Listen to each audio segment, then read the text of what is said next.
Hey, what's going on, guys? All Gamer here, and today we're doing a bit of a different video. Now, if you've seen my other videos, you'll know that I have done many gameplays, like lots of gameplay stuff. Done balloons challenges. I've done a Pokemon Insurgents Let's Play kind of. Doing a Pokemon Emerald randomizer. So I play games a lot. Legal gamer. It makes sense. But another thing I also love, other than games, is anime and just like film and TV in general. I mean, who doesn't? You can just watch the carefully crafted stories of directors, and normally the cinematics are great. Very enjoyable thing. Now, today I wanted to, let me give you some backstory first. I like JoJo's Bizarre Adventure. It is an anime the anime has 5 parts. It's a manga with 8 parts, but they are not. The last 3 are not animated. And since I just recently finished watching part 5, Golden Wind, I thought I could do a review style, maybe critique on it, maybe, because I have 2 friends who are also into JoJo. One is Heresy Llama, who you guys know I've done videos with before. We've got a joint channel that is currently inactive, but anyway, you guys know him. The other one you don't know. I'm not going to say anything about him, but we all like JoJo, we all talk about it. A friend you don't know is on part 7. Me and Heresy Llama are on part 6. We're reading the manga at the moment. But I only just started reading the manga because I finished the anime. And I just thought, you know what, I'm not really enjoying making these gaming videos. I mean, I'm enjoying doing them, but editing them and just watching myself, I don't find them that enjoyable to watch when I'm editing them. So I thought I'd try this format. I thought I'd sit and talk about something else I like. I like anime. I just finished watching it. I thought it'd be great to review JoJo's Bizarre Adventure Golden Wind. So we might as well just, jump into it. And I thought I'd just do a quick overview of the part. So I should probably say, my apologies, this is going to be a full spoiler review with the assumption that you have watched everything that has been animated. I'm going to try and not mention anything I know about part 6, 7 or 8, because of that friend you guys don't know. I know a bit about them. So yeah, full spoiler review, and it's under the assumption you have watched part 1 through 5 of the anime. And also I should probably say, I have only watched the anime. I have not read the manga for part 5, or just part 1 through 5. I haven't read the manga, so if there's something different in there, or in part 6, 7 or 8 that completely destroys any critiques I have, then I don't know about them, and I'm sorry. But anyway, I thought I'd just give a quick overview of part 5 for those who may have forgotten it or have not seen it but don't care about spoilers. So we follow the latest JoJo, kind of, Giorno Giovanna. It's not JoJo, it's GG. But anyway, who is the son of Dio, but one of my critiques is that's not important. Anyway, he meets a mobster by the name of Bruno Bucciarati. If you look on the picture I'm on the screen at the moment, he's the one wearing the white with black specks outfit and the blue bowl cut. They meet. Giorno joins Bruno's crew, and they agree that they are going to kill the head of the organisation for allowing the sales of drugs across Italy, because that's where this takes place. That's where the mafia organisation operates. Along the way, Giorno kills a capo who is like a higher up in the organisation. That's what they keep on calling it. I think it's called Passion, but that might be Bruno's team. I'm not entirely sure. Kills a capo, so Bruno then becomes capo and is given the task of guarding the boss's daughter Trish, who we will also come on to. And eventually it leads to the team meeting with Polnareff from part 3 and discovering the power, like a hidden power called Requiem, which happens when you stab a stand with an arrow, which is like, again, we'll talk about that. And it leads to them defeating the boss, Diavolo, and his stand, King Crimson, which are kind of overpowered. So that's the overview. That's what happens. Obviously, sorry, I should mention, Giorno wins. That's the kind of like short version of the story. Obviously, lots more happens in between, and people die and all that. But that's the overview. Now, I just want to, like, I think the story's good. I like the story. I like the boss. I like the characters. I like the stands. The stands are amazing. But let's talk about the main characters as a whole. Bruno's team. They act as the main characters. And I'll also chuck Polnareff kind of into this because he like just sticks around after he's introduced. So I think they all work well together. They've all got they're all like great characters that you can get to know and like. If I had to pick a favourite, I'd probably pick Bruno or Giorno. I'm not sure which one exactly, but they are my two favourites in the team. Just so we're clear, the team is Giorno, Bruno, Narancia, Abacchio, Meester, Fugo, and then Trish is also part of the team once she gets introduced. So they're the characters, and I think they're good characters. I think they're well written. Like the ones that die, because you can't have JoJo without important characters dying. It makes sense that they died, and they were sad deaths, which means I got attached to them. They're good characters, they're likeable.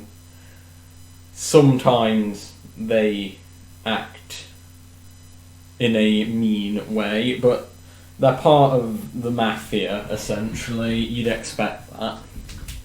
So now that I've kind of given my general opinion on the team as a whole, I thought we'd go through them one by one. I'll say what I like about them, say what I like, what happened about them, what I dislike, so on and so forth.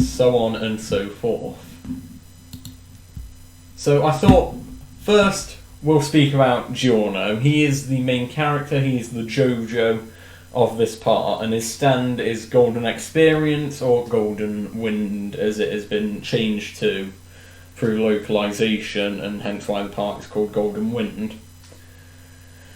Now, Giorno is the son of Dio. This comes up immediately in episode 1. We know this from the start. He is the son of Dio.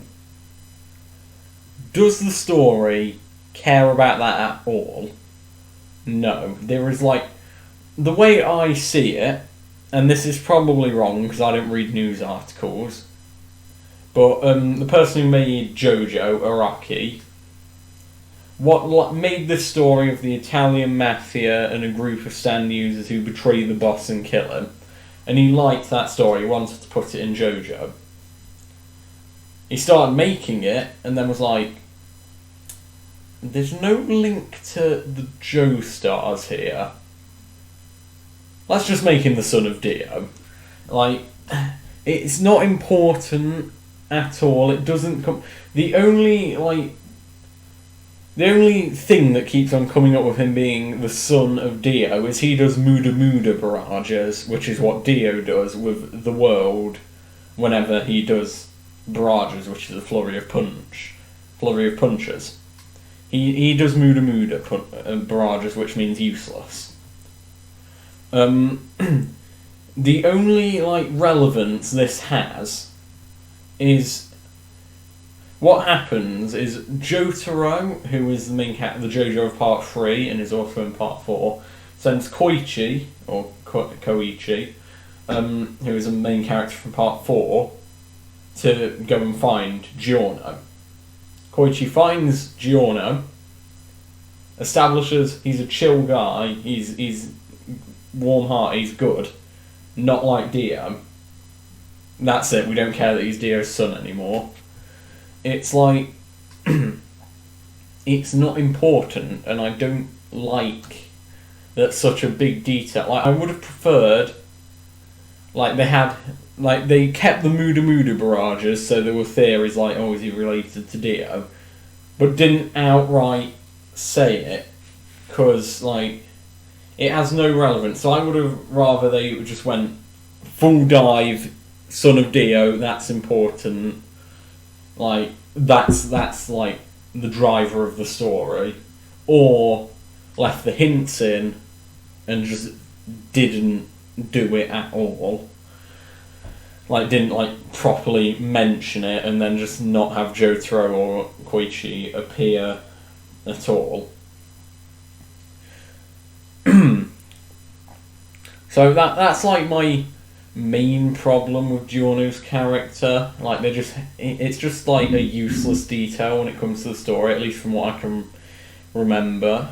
Now his stand golden experience is a strong stand, regardless of Requiem, which we will talk about later, or not. It has the power to turn in it has the power to give inanimate objects life.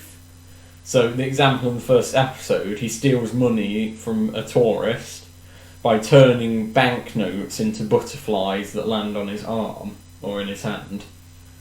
Some other examples, when they're fighting Lucio, who's a member of the Hitman Squad, who we'll also talk about later, he turns a brick into a snake to chase him down.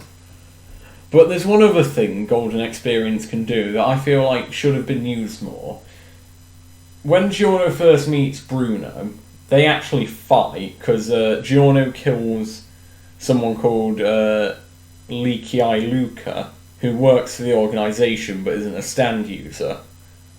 He kills him for some reason, I can't exactly remember, I think it was something to do with a payment. And then Bruno is tasked with finding out who did it, who killed him. So they fight when they first meet. Obviously they become friends later, but they fight when they first meet. And Giorno has the idea, what if I give life to something that already has life?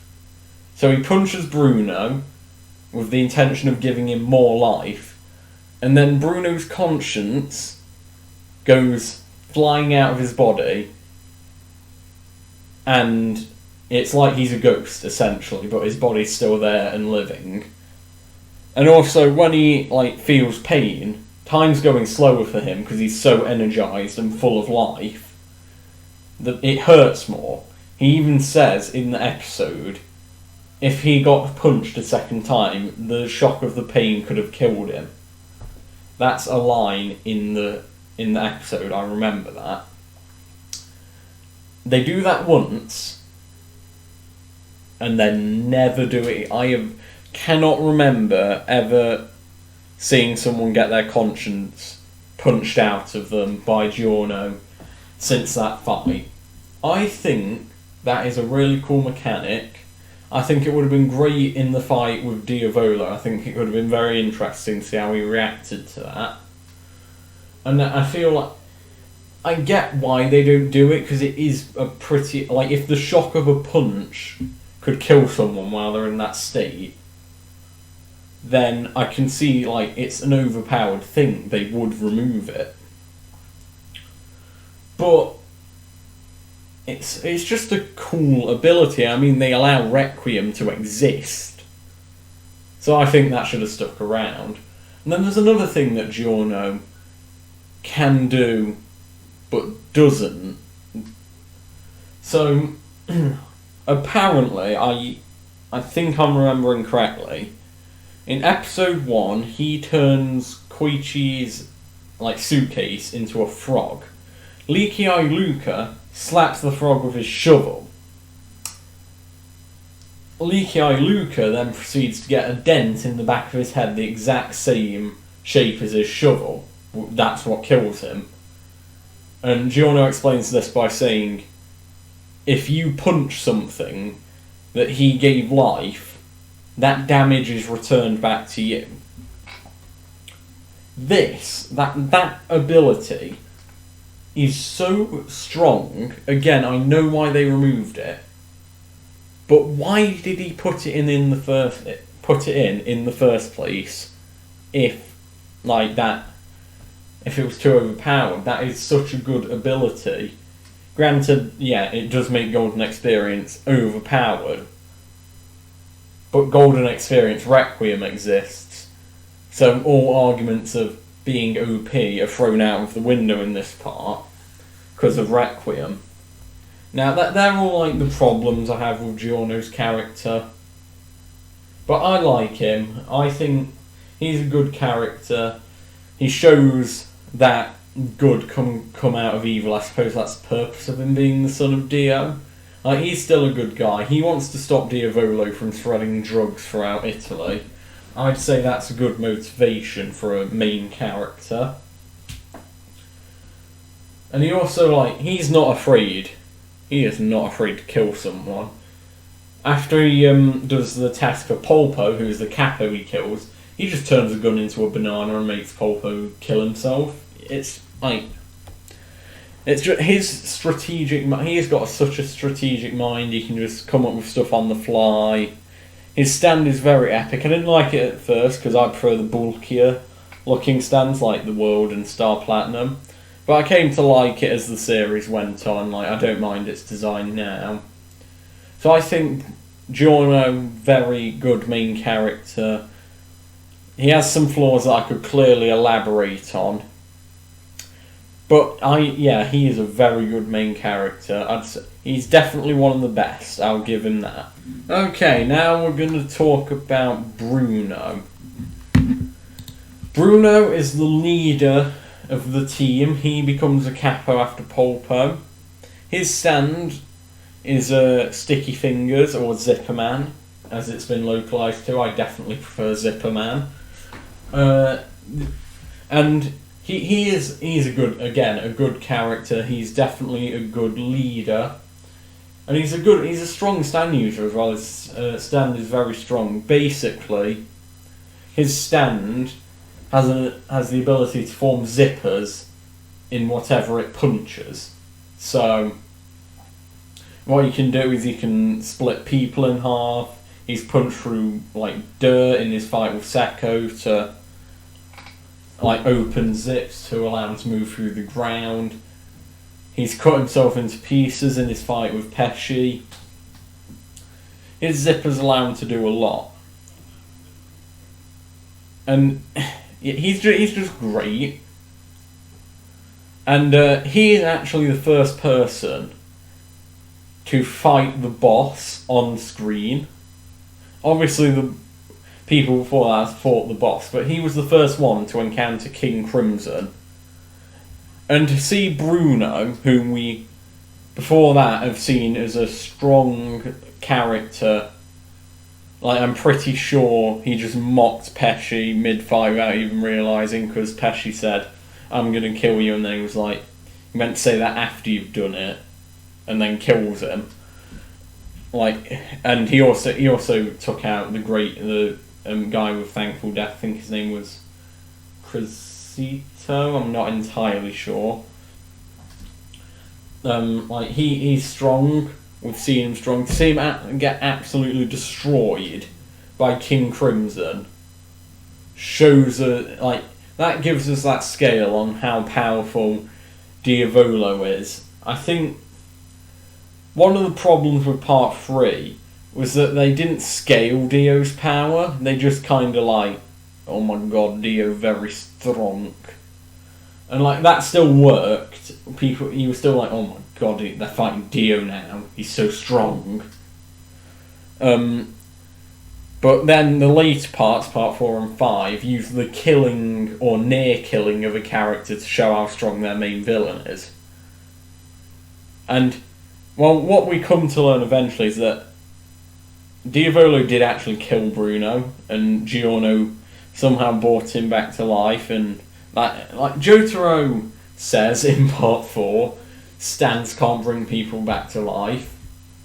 And yet Josuke or Josuke brings back Hayato from exploding, and then Giorno brings back Bruno from being donutted and being whatever that slicing motion is.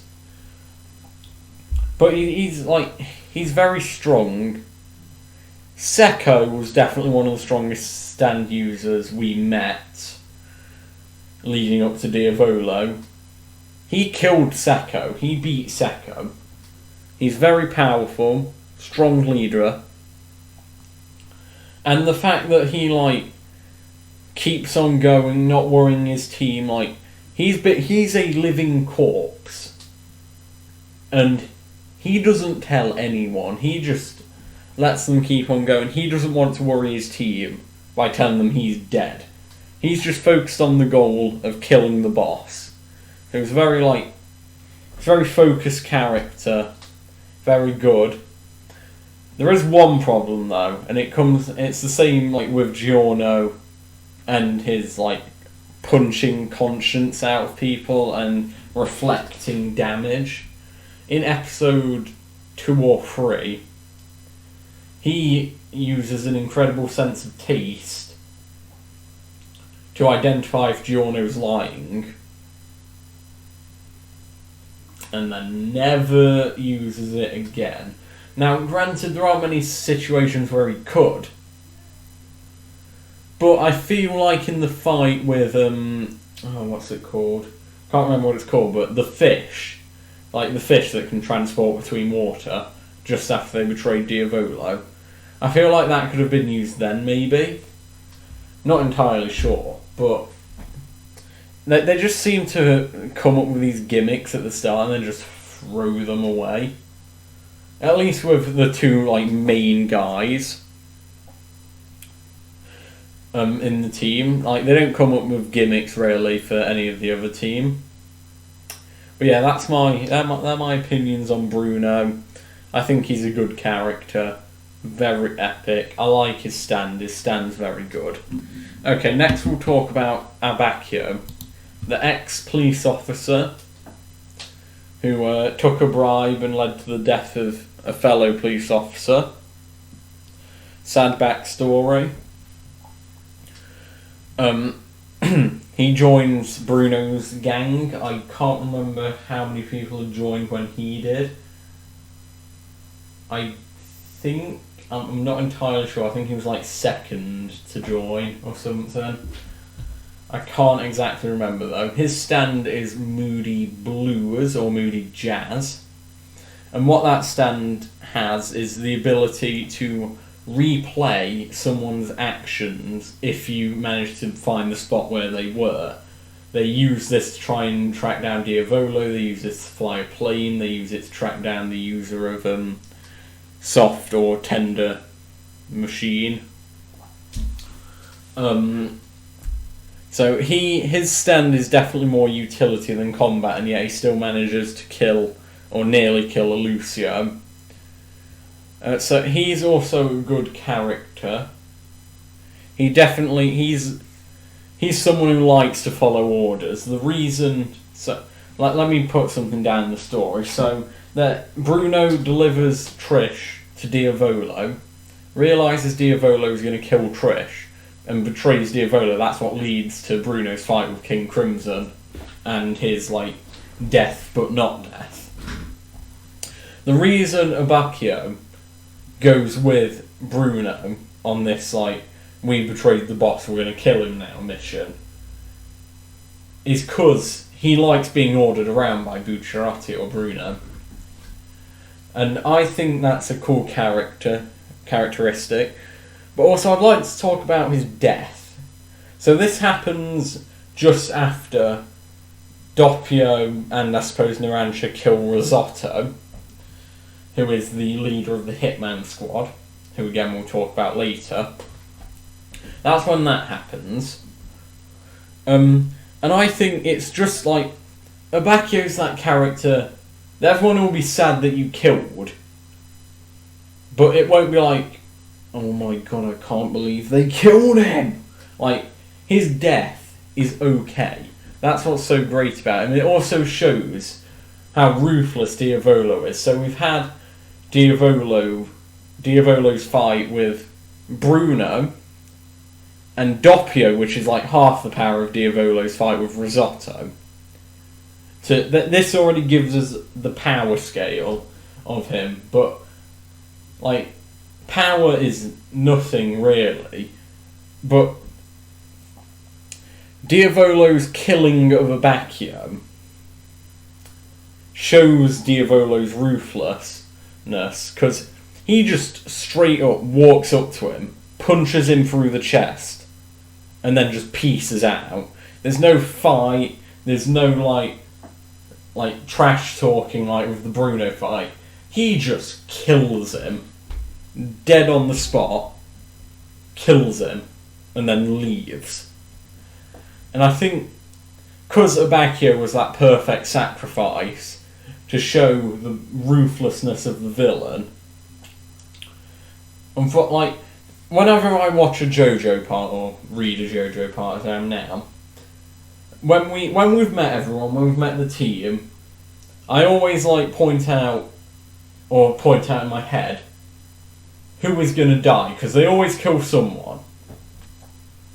And I was prepared for Abbacchio to die. His stand wasn't a combat stand, it was a utility stand. He was going to die eventually. And that killing of him by Diavolo was, I think, just the perfect kill.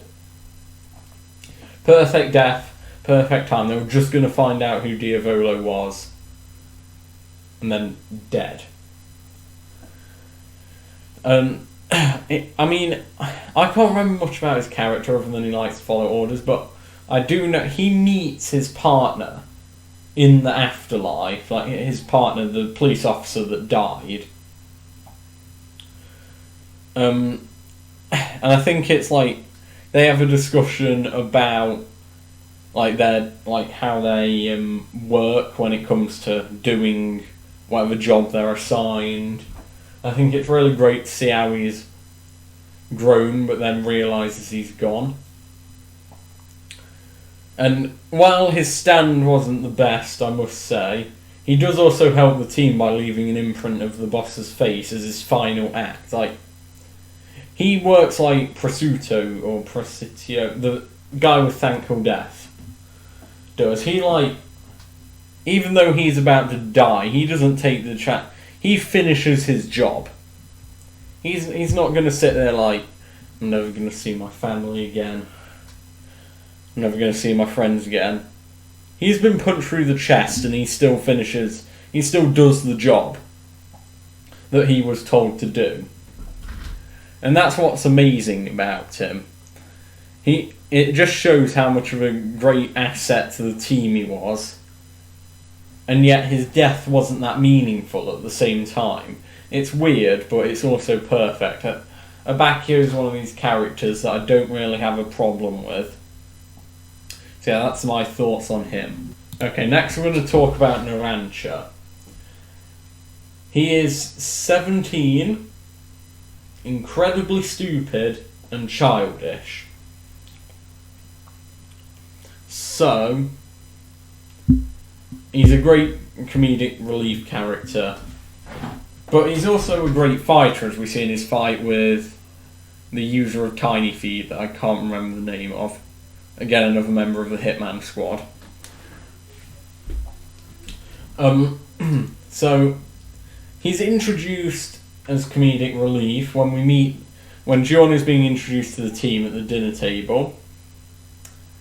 Fugo, who we'll come on to, is teaching him simple maths that a 17-year-old should be able to do in their head. And every time he just gets over emotional, and then there's the torture dance, I think it's called, where he's got the radio. And he's the stupid character. He's the character who can fight but isn't very smart. His stand is Aerosmith, or Lil Bomber. I prefer Lil Bomber, which is a plane that shoots and blows stuff up, and also has a tracker that tracks carbon dioxide. So he uses this to kill the user of Tiny Feet. He also uses it to kill Risotto, and he also uses it to kill Diavolo's elite guard. So this guy, while he hasn't got many kills, he's got good kills. He's definitely a good fighter. The only really full-length proper fight he has is with the Tiny Feet user. And it is an epic battle. There's explosions, bullet fire. It's a great battle. And also, he's another character where it's like, he can die, you'll be sad, but you'll be fine. As with most of the deaths in the series. I mean, if you've been watching since part 1, you've got to the point where the deaths of the characters make you sad, but it's not like, oh my god. But if you're new to that anime, I mean, I don't have any first-hand experience of this because I watched since part 1. Obviously not back in 2012, but I binged from part 1, we'll say that. But Narancia's death's one that's definitely going to hit you hard. What happens is Chariot Requiem, which is Polnareff's stand after holding a Requiem arrow, goes berserk and body swaps everyone. So they swap souls, different bodies. Narancia ends up in Giorno's body.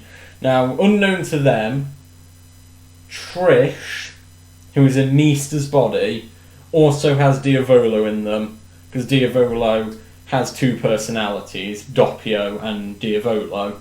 We'll come on to both of those in a minute, or not a minute, but still. King Crimson, time skips. Giorno's body, which has Narancia in it, disappears. Look up, and he is stuck through some iron fences.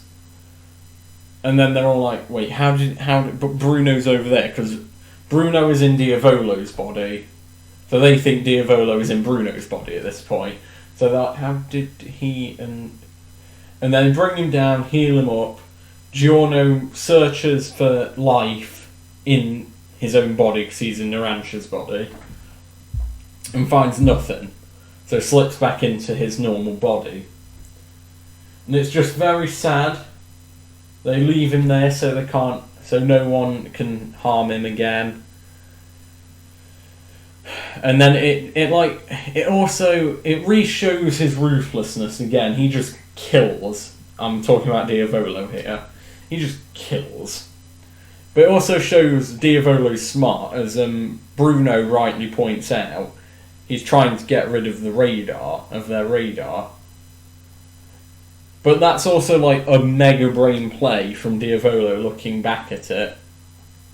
Because Diavolo is in Mista's body at this point, and so is Trish. But by killing Narancia, he makes it look like he's in a completely separate body. Because no matter what, the team are gonna all be moving towards the Requiem arrow. And Mista or Diavolo can follow them. But by killing Narancia, Diavolo makes it look like he's in a separate body so they can track down someone moving at a reasonable pace, hunting down Chariot Requiem. And also I think he's, like I said, his death is another one that can happen. It's fine. But then we also get that nice scene, because Fugo's left at this point, and I'll come on to that and why I'm not so happy with that. And we just see Fugo walking down the street, and he, like, feels that Narancia's died. He like, when in anime, a character dies, another person related to that character. I'll give you another example. When Eren gets eaten by the Santa Titan, I haven't seen it yet. Mikasa, who was Eren's sister? Friend, at least. Like, looks back. She feels that something's happened to Eren. It's like that. It's again very like hits you there. I think he's also like, the reason he goes is because he compares himself to Trish and decides he wants to protect her. And it's very epic. But I don't really have a lot to say about these smaller characters like Narancia and Abakia. Obviously they're in the main team. But they're not like... We don't develop on them much. We get their backstory. He was chucked out of his house. I can't exactly remember Narancia's backstory, and that's the problem. Some of these are not memorable. Abakio's is. But, like, his friend gets shot because he took a bribe. You can remember that. I think Narancia left his house, went on the streets, and then got framed for something and chucked into prison. But I can't be exactly sure. Anyway, they're my thoughts on Narancia. Great like comedic relief kind of character. His death was good at bringing out Diavolo's evil. And yeah, he was a good character. Alright, next we're going to talk about Mista. He is one of the 3 characters that survived the fight with Diavolo. Those are Giorno, Trish, and Mista. I didn't really talk about Bruno's death, but he sacrificed himself to save everyone. I probably should have talked about Bruno's death, but anyway, Mista. His stand is called Sex Pistols or 6 Bullets. Again, I know which one of those I prefer. What his stand does is he has a revolver, shoots it, the stand rides it, or the stands, he has 6 of them, and they redirect it.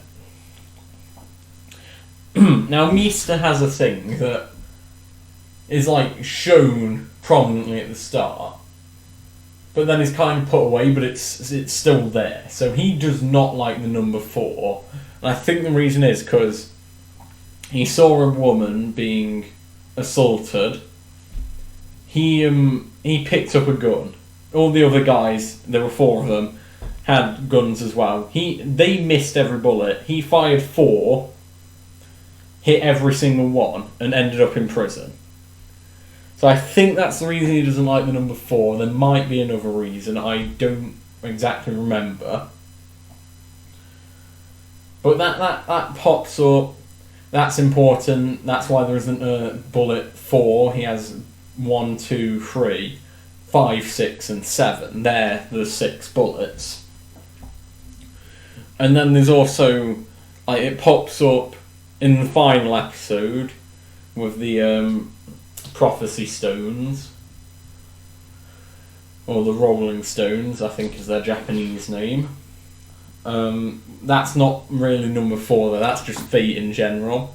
But then there's stuff like when the person with the thankful death creeps up on him, and then obviously super ages him, throws him on the ground, and shoots him in the head. He shoots 3 bullets, not 4, and Mista survives. But then there's, like, when, alright, let me get this right. When Mista was in Trish's body and Trish was in Mista, Trish had to give bullets to Mista, and 4 dropped on the ground.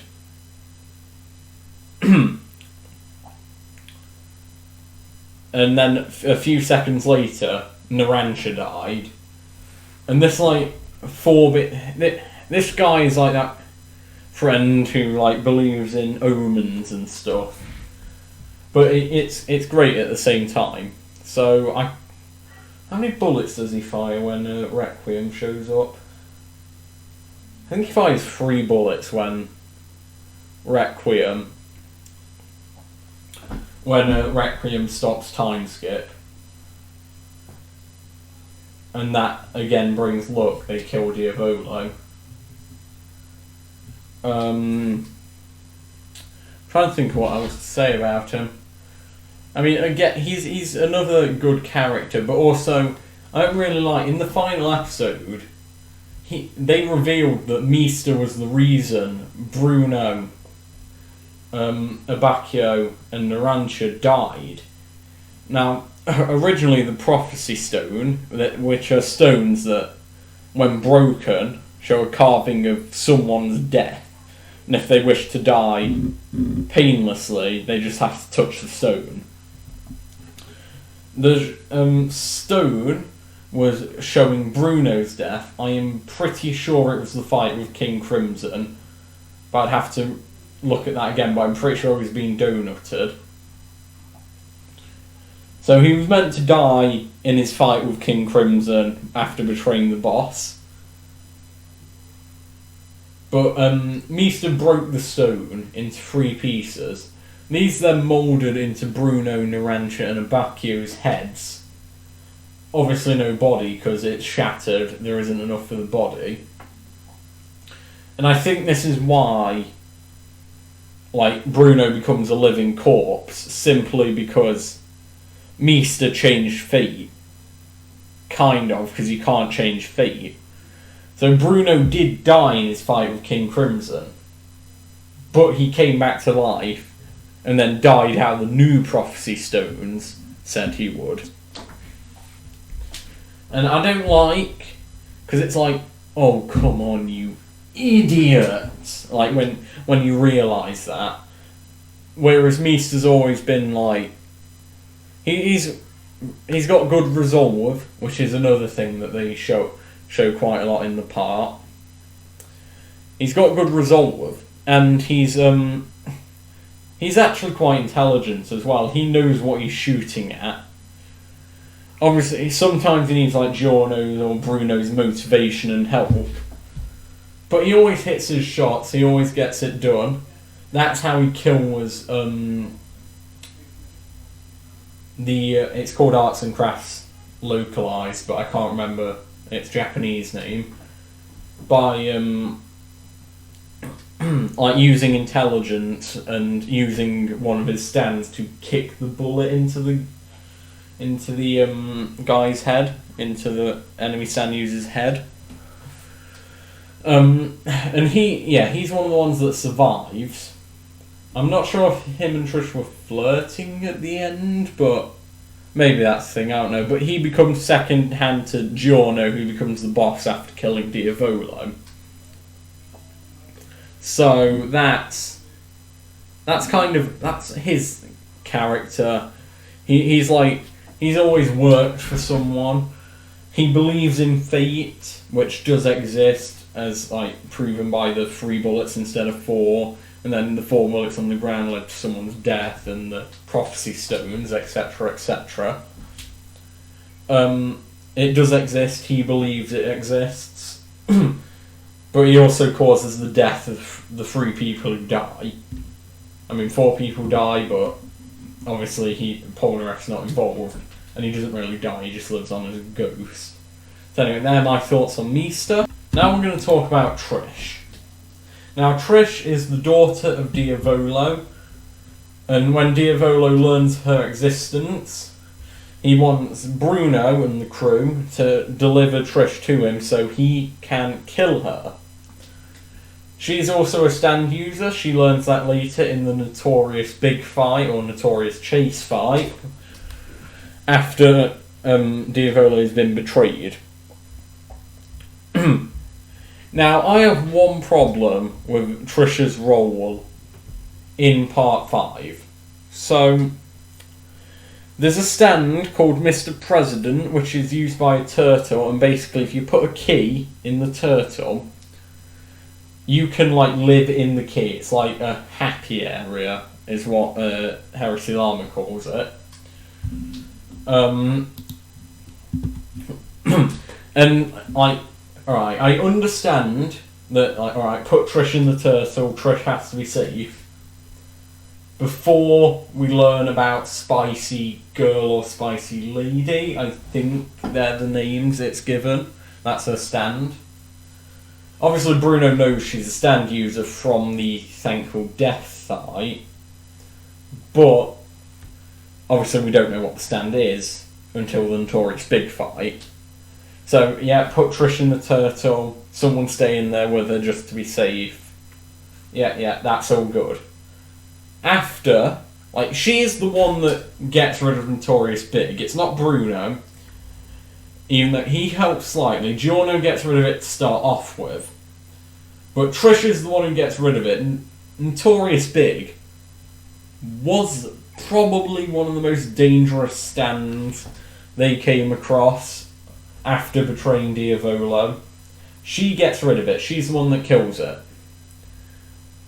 Then it's still, after killing that, not killing, it still lived, because it can't be killed, but after getting rid of that stand, it's still put Trish in the turtle, get Trish in the turtle. She needs to be safe. And I understand that she's a blood relative to Diavolo. They need to keep her alive. But at the same time,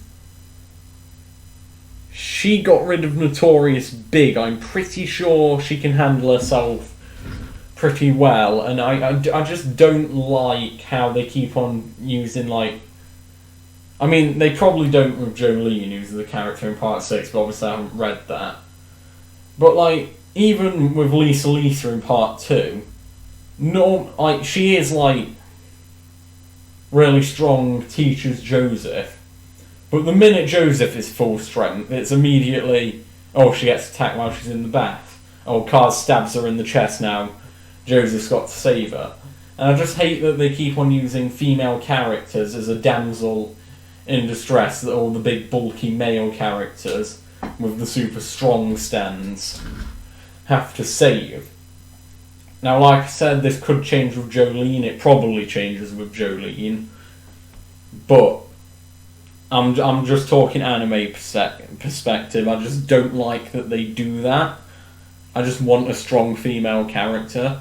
And Trish is a strong female character in the Notorious Big fight, and is strong mentally, and she proves that a lot.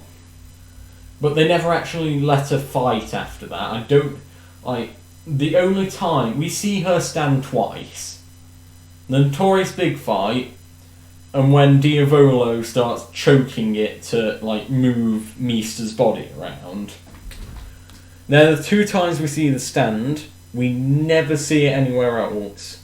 And I don't like that. It's a cool stand, Spicy Girl / Lady. It can turn stuff, like, it makes it rubbery, more elastic.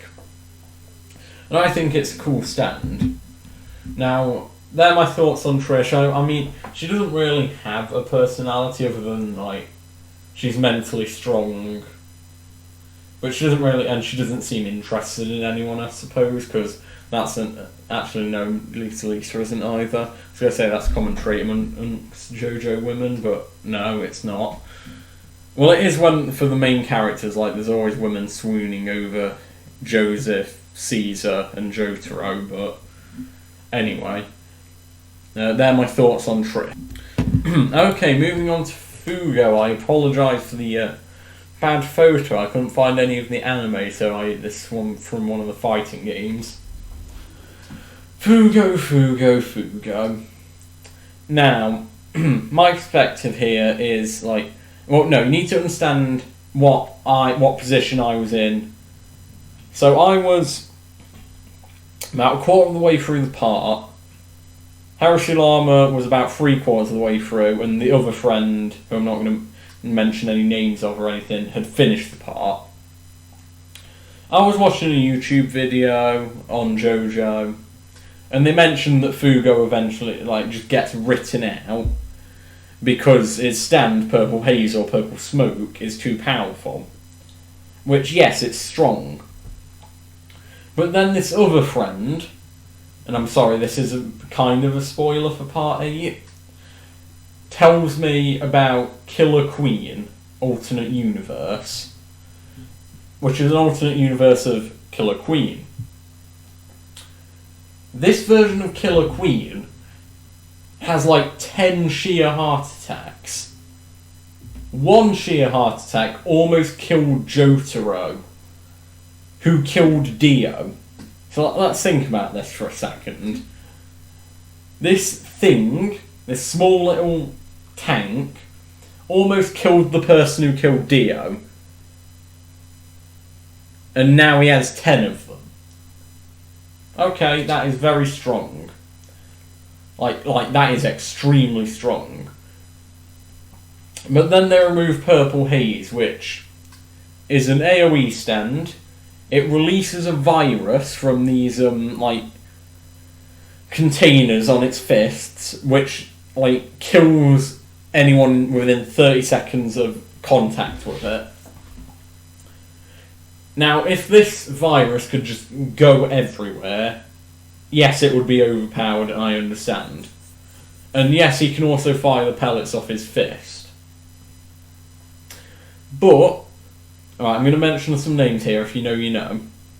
I don't understand why King Crimson, Made in Heaven, Killer Queen Alternate Universe, and just any stand Requiem at all can exist, but Purple Haze can't.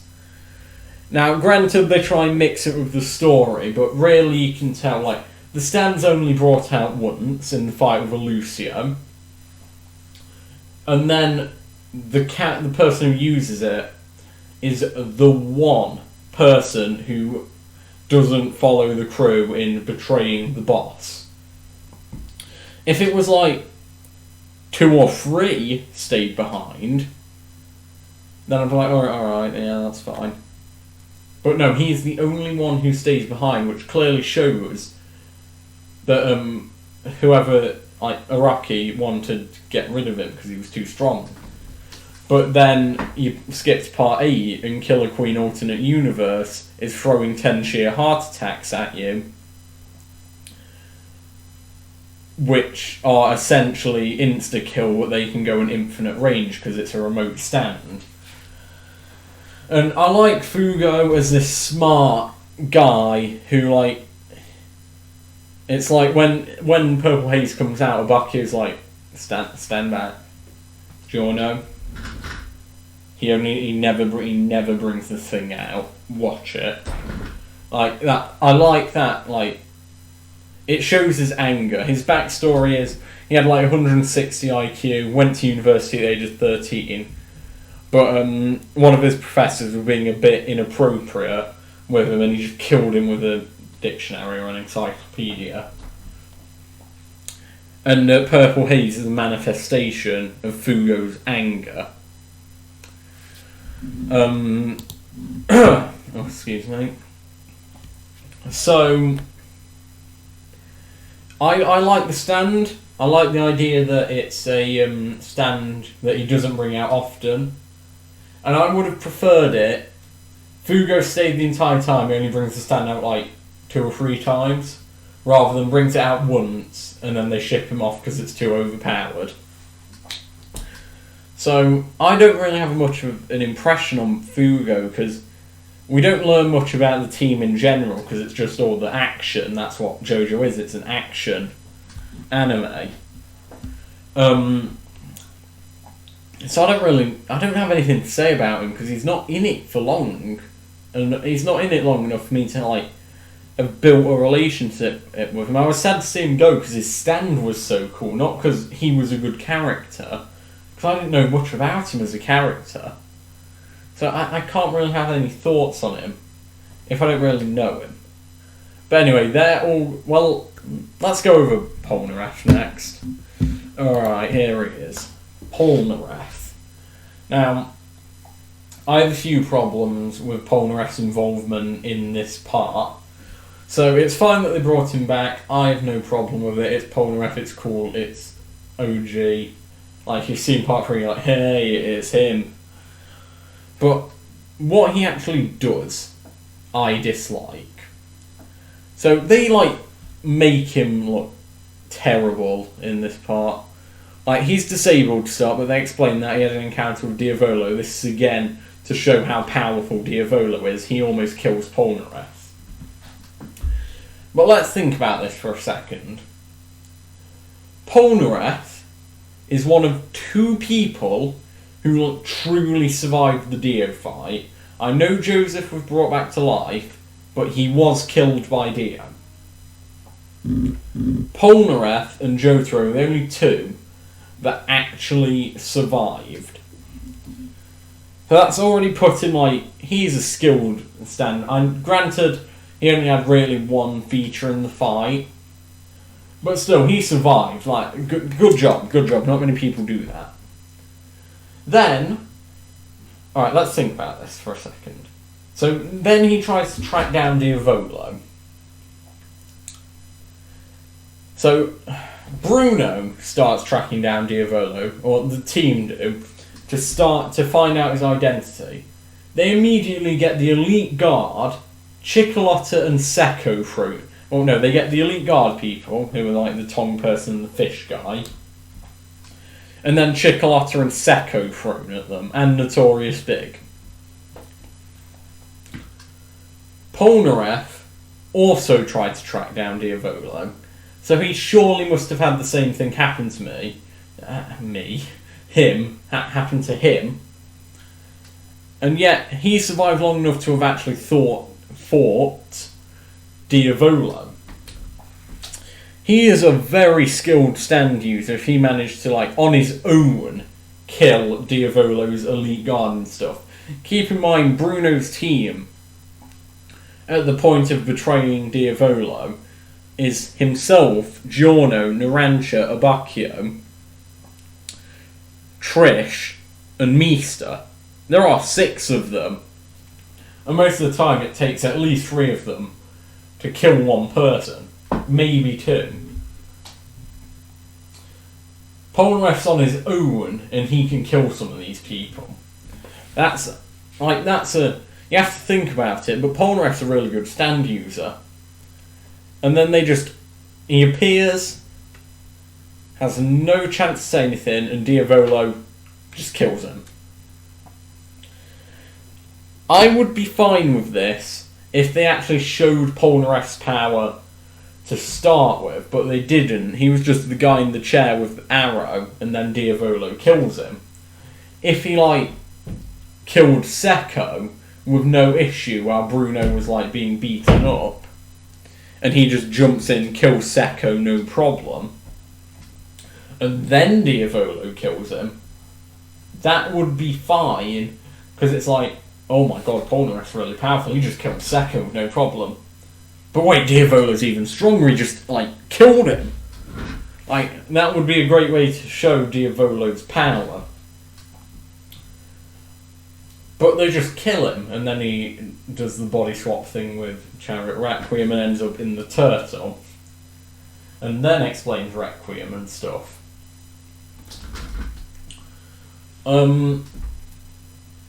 Yeah, there's not really much to say about Polnareff, really. He shows up, he dies, and then he teaches them about Requiem, and then becomes a ghost. He just doesn't do anything. I would have preferred it if he had a role like Jotaro in Part 4, maybe not all the way through, but when they start tracking down Diavolo, Polnareff comes in, and then he acts like Jotaro did in Part 4, but obviously more suited to the Part 5 environment. So Jotaro acted as this mentor. He landed the final blow on Kira, really. I know the ambulance rolled over his head, but Jotaro is the one that killed Kira. I wouldn't want Polnareff to be the one that killed Diavolo, but I'd still want him to be that, like, he's the veteran, he survived Dio, he survived tracking down Diavolo, he survived Diavolo. This guy is a veteran. I would prefer him to have that mentor, been through it all role that Jotaro has in part 4, rather than the, hey, I've like this new gimmick here that makes you super strong, and then I'm gonna, like, die. Like that role of the person who introduces the new overpowered thing and then just gets killed immediately. So yeah, there's not much to say about him because he's only in it for like the last 6 episodes. So let's move on from the main characters, the good guys, and I'm going to talk about the Hitman Squad. Alright, here we are.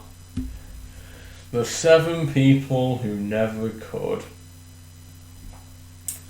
And there were 9 of them, but Diavolo decided to show he is evil and killed 2 of them and then sent their bodies into pieces encased in ice to these guys. Now, these guys, they are assassins. They are assassins. They betrayed the boss. These guys are like Bruno's team. They betrayed the boss. They want to kill the boss.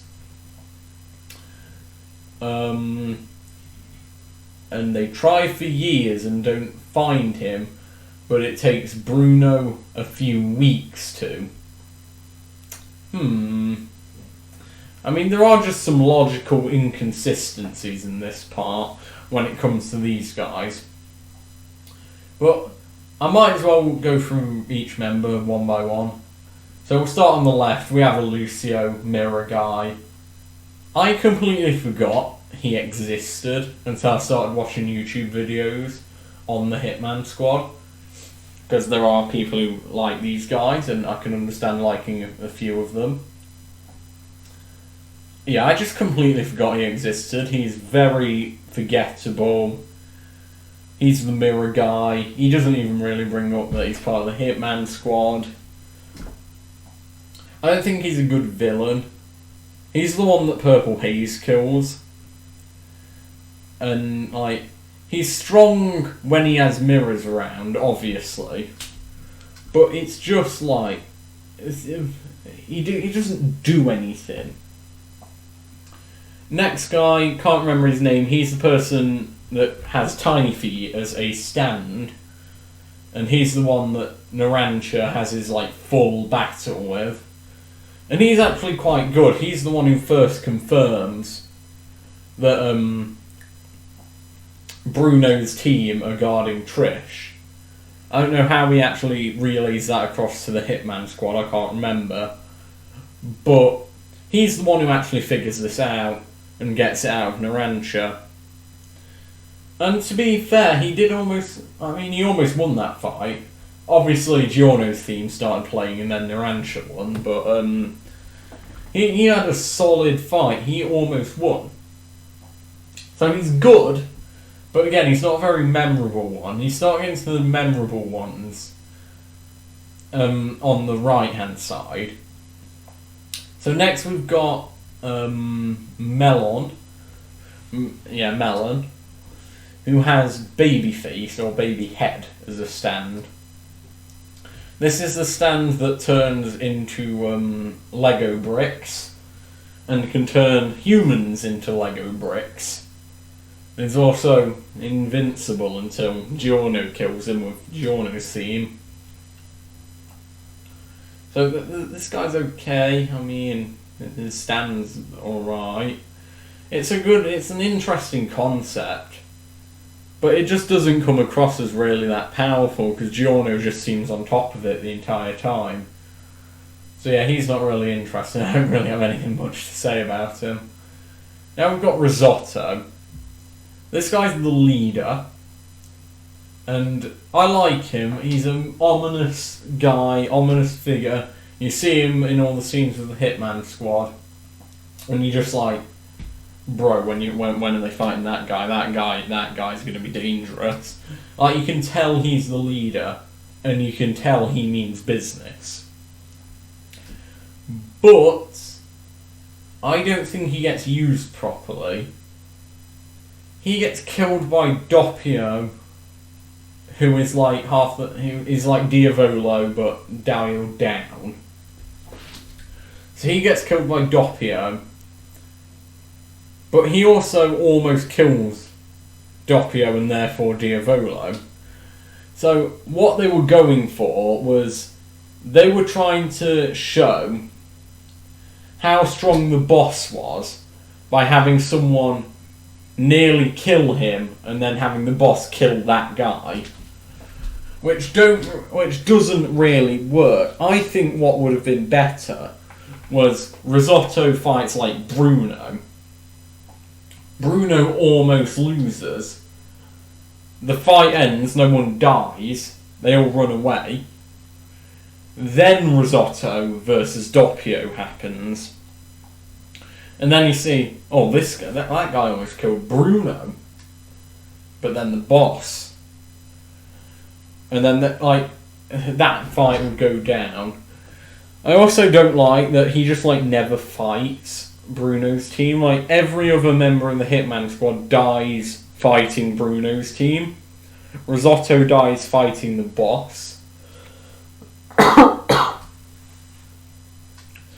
I'm not really sure how I feel about it, to be honest. I mean, his fight with the boss and him almost winning is great. It's a great fight.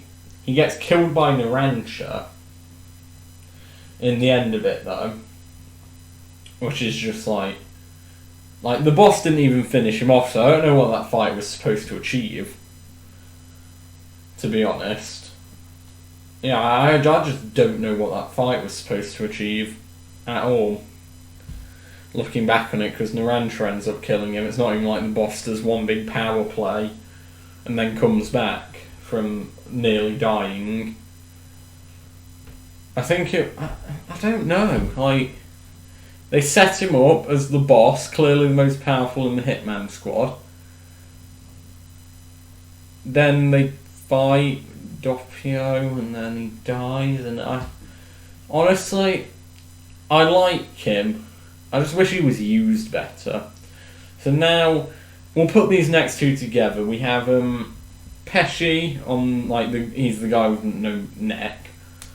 And then the Thankful Death guy, and I cannot remember his name for the life of me. These two work great as a duo, as seen in the train fight. And also, Thankful Death guy, I don't know if they're actual brothers, but he has that mentor role for Pesci and, motivates him. And even though it takes him almost dying, Pesci does, listen. And almost kills Bruno, who was, as I mentioned when I was discussing Bruno, is one of the strongest stand users. He is shown to be powerful, and Pesci almost kills him. Now, I got this from a YouTube video, this comment. The Thankful Death guy is the one guy in the assassin team that acts like an assassin. And I think, he's got that attitude of get the job done. He agrees with Bruno. He meant to say, I'm going to kill you after you've killed them. You don't even think about killing someone until they're already dead. He has that attitude, and he's the assassin of the assassins. His stand isn't so much a combat stand. He uses it for combat when Bruno leaves the turtle and then fights him, but its main effect is its utility and kind of AoE effect, area of effect. Which is, it rapidly ages people depending on body temperature. And he uses this very well because, as Giorno went over it in the episode, so women, I think, generally have lower body temperatures. That's what he said. And then Trisha also had a cold drink, so she was just aging super slow. Giorno, Narancia, Misa, and Fugo had aged super fast because they didn't had anything to drink and they were all male. Bucciarati, Trish. Oh no, sorry, Meester had a cold drink. So Bucciarati and Meester were like aging, but not really. And Trish just wasn't aging because she was a woman as well. And it was a very smart way of getting them out. And then he almost kills Meester as well. Thankful Death guy. So these two definitely don't get the closest to winning. That's the last guy, the guy on the furthest right. But these guys are like good. They're good members of the Hitman Squad. They almost should have probably no, not should have, but like if you were listening to physics and like ignored stat, like he essentially killed Meester. And then it took Bruno a hell of a lot and like almost self-sacrifice to kill him. And then Pesci almost killed Bruno because of his resolve from seeing Thankful Death guy die. So they are like really good members. I think they use great. And now we've got the guy with the stand White Ice or White Album, I think it's called. This guy gets the closest to winning. He almost kills Giorno and he basically kills Meester. And then if those two are dead, then everyone else is. Well, actually no, they were on a secret boat. But it feels like this guy's the strongest. I know Risotto's meant to be, but his fight with Doppio doesn't portray him as the strongest. This guy, I really can't remember his name, but the guy on the furthest right, his battle with Giorno and Meester makes him seem so powerful. Like, he just has answers to every attack. He stops all the bullets. Even when they have him on his last legs with the part of the lamppost in his neck, he still almost kills Meester. He is insane. He also takes metaphors literally. That's kind of like the funny thing about him. But he is so strong. I just said, I know Risotto was supposed to be the strongest. I can just feel that from how he was introduced. But his fight didn't show him as the strongest, whereas that guy's fight did show him as an extremely powerful stand user. And honestly, his fight was my favourite. Risotto's my favourite member. But his fight was my favourite out of all of the Hitman Squad fights. I'll say that much. But that's the Hitman Squad. Let's move on to the boss himself. Alright, this is Diavolo, the big man himself. The guy with King Crimson. Now, this guy has a few logical inconsistencies. Or, no, just the one logical inconsistency about him. So, the Hitman Squad, hunting this guy down for years. He even goes and kills two of their members on the spot. And they never find him. Bruno just gets his daughter. 2 weeks later, they know his identity and they kill him. How would he just trip up like that? He's been doing this for 15 years. He had one piece of evidence leading to his identity. One. And then, obviously he didn't actually manage to kill Polnareff, so that would have sabotaged him either way. But, this guy doesn't leave clues. And they find him in 2 weeks, and it's ridiculous. I don't see the slip up there. But anyway, that's basically my only problem with him. I think his introduction with his fight with Bruno is great. First off, it explains very well a pretty confusing stand ability. Basically, he's a glorified cut tool in an editing software. He can erase short amount of time, and the people that aren't him have no memory of that time passing. Which is that sounds confusing to me explaining it now, but he explains it really well. And also the visuals help. And then, again, the fact that he just, disappears behind pillars and almost kills Bruno is, it shows his power, is what I'm trying to get at. And, obviously, his he's got two personalities, which I think is an interesting concept for a main villain. Having two personalities. His second personality, Doppio, kills Risotto. Diavolo kills Polnareff. Diavolo also kills Abacchio. Or was it Doppio that kills Abacchio? I think it might be Doppio that kills Abacchio. And, he just kills. He killed Narancia, definitely. He killed Narancia. In terms of, a good villain, the problem is, he doesn't outright have a goal. But then again, Kira from Part 4 doesn't really either. The reason he's evil is because he runs a mafia organisation and sells drugs. That's part of the mafia organisation. And yes, that is evil. But that's not they just make him look evil. The thing that makes him look evil is him almost killing Bruno. And then killing Sorbet and Gelato. And that's the thing that, they're the things that make him look evil.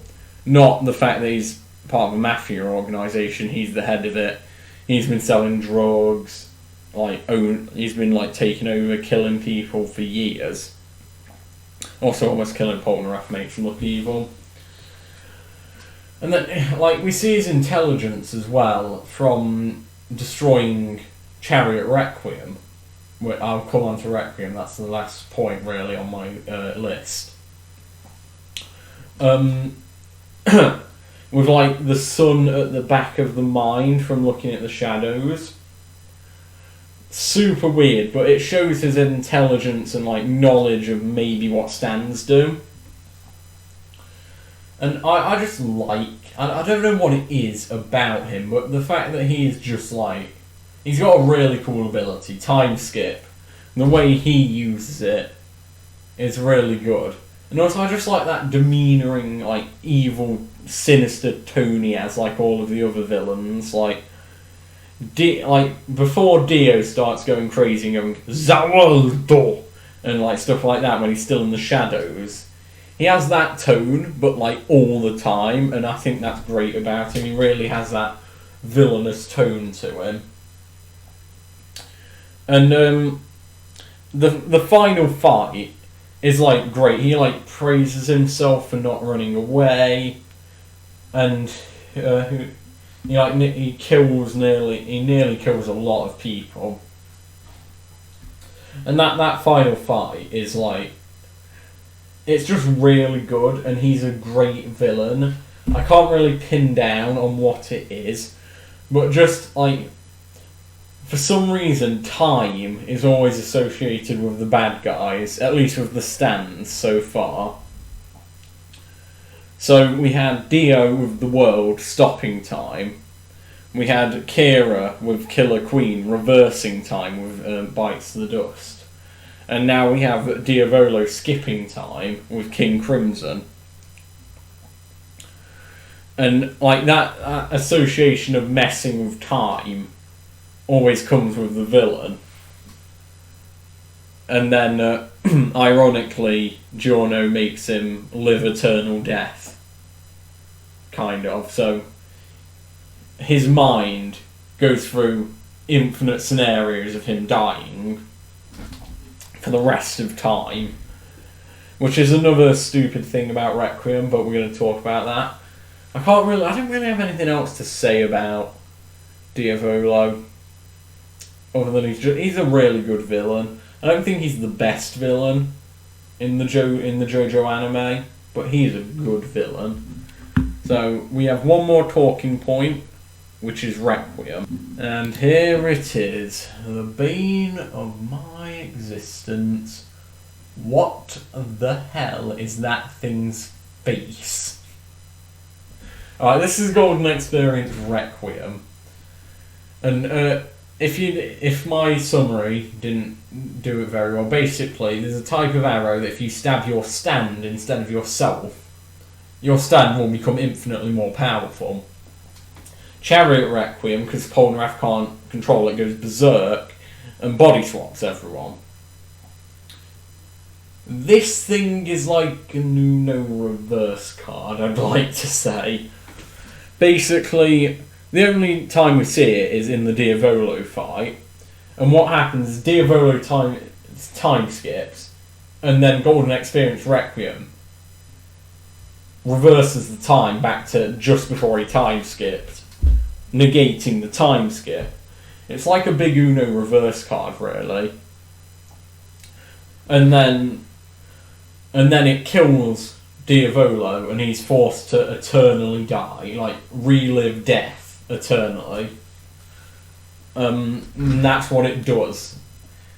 Like me and Heresy Llama were talking about it the other day, and we came up with the summary of Golden Experience Requiem. Its powers include no and eternal torture.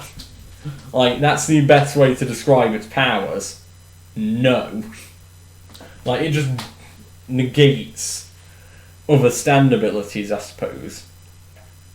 And now, I just want to, talk about Requiem as a whole. So, this thing is, ugly. Chariot Requiem looks cool. I can live with Chariot Requiem.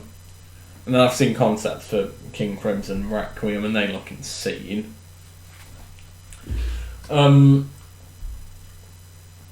I don't like that Requiem exists.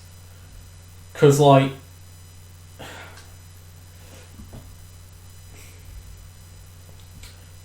it didn't need to happen.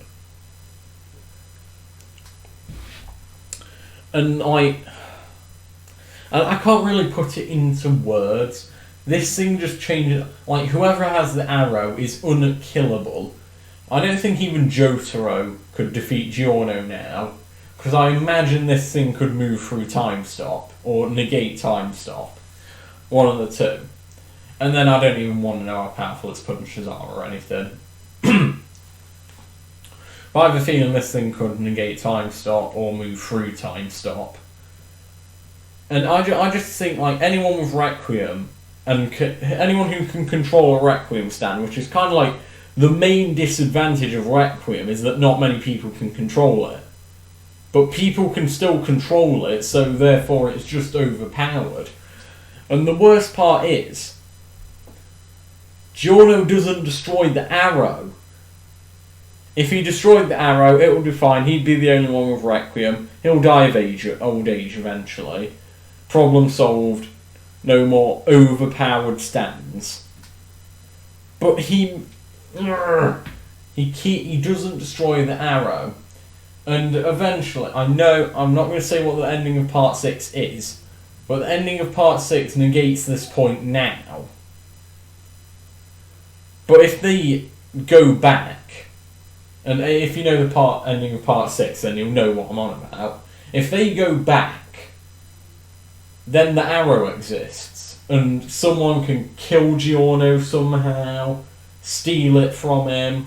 Giorno could pass it down to someone who's secretly evil, and all of a sudden you've got a big new threat, and then what do you do?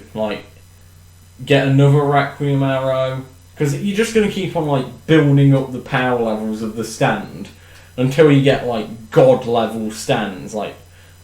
I know Golden Experience is technically, a god already, it can create life, but by god I mean, destroy a planet by tapping it, or something like that, you know.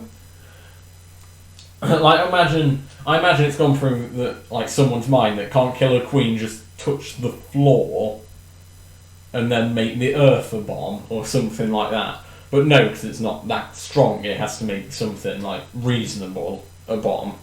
But like, if we keep on going with Requiem, if we go back, again, I'm not going to say the part 6 ending, if we just go back, then we're just going to have to keep on power leveling, like increasing the power of the stands until it's just it's just, you can't do anything. It's just a load of gods fighting each other, and I don't like that. I like the humanity that these characters still have. Like, these characters can still die to a bullet shot. So a non-stand user could kill a stand user if they did it right. And we're seeing a world where in the organisation, people, like non-stand users and stand users, can work together, because Mr. Pericolo is a non-stand user and yet still helps massively with Bruno's team in delivering Trish, even though he doesn't have a stand. So I just don't like Requiem because of how powerful it is. And also it makes good looking stands ugly, so that's just no good. But anyway, I feel because this is a review, I've got to rank it somehow. And I don't like doing the number scales. I prefer doing like the tier system. So if I had to rate this part, so I might make a tier list for this eventually. I'd say this would either be A or S. I'd have to rank the other parts to be sure. But I'd say A tier for now. A tier part, it's got some problems, it's got some inconsistencies, it has whatever the hell that is. Like whatever the hell Golden Experience Requiem is. But yeah, I'd say it's a solid A tier part. Now, the reason I did part 5 first... can I just say thanks for sticking around this long if you did? Because my god, this is a long video. But the reason I did part 5 first is because I just finished watching it. So, if this video gets generally positive feedback, I'm not going to set a like goal or anything, because I'm not really that big of a YouTuber. There's no point. If this video just gets generally positive feedback, I'll rewatch part 1, and then we'll do part 1, and then I'll rewatch part 2. And we'll do all the JoJo anime parts. I won't do part 6, 7, or 8 yet, because they're not animated. But part 6, the part 6 anime is coming out July... no. I don't know when it's coming out, but I think it's being announced next year. So, after that's all come out, then we'll do a video on that. But I hope you guys liked this different style of video. I just thought I'd mix it up, do something different, do something I might enjoy. I did enjoy critiquing this. I was thinking about this before recording, like, oh, what are my problems with the part and stuff. But yeah, I really hope you guys enjoyed this video. I hope I laid down some good points. I hope you're satisfied with an A tier ranking. I know some will consider it S tier, but I personally don't. Anyway, subscribe if you enjoyed the video. Leave a like if you want to see more of this reviewing. Make sure you check out my Twitch if you want to see me actually play games. I do, at the moment, I'm doing Super Mario Odyssey speedrunning and a Pokemon Black 2 randomised Nuzlocke, which also happens to be my first playthrough of the game, so that's a fun little gimmick.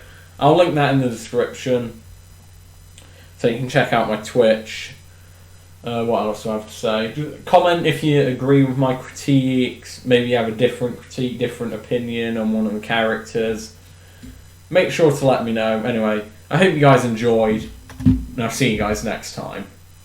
Bye.